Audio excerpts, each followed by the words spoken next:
Now we can find the index of a character or a substring by using the find method. So if we say by using the find method, just using our first element, let's say we can use find here, let's say we find E.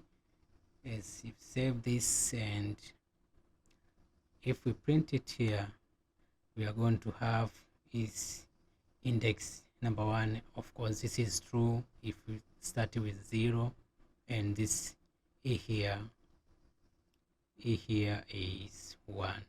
Okay, so we may find D also, and we have 10 here.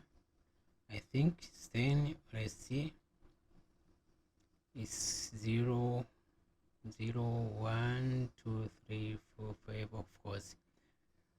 Okay, so let's check for a string which doesn't exist.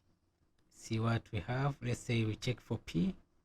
If we print here, we got -1. So if we check for a character which doesn't exist, we're going to have -1. Okay,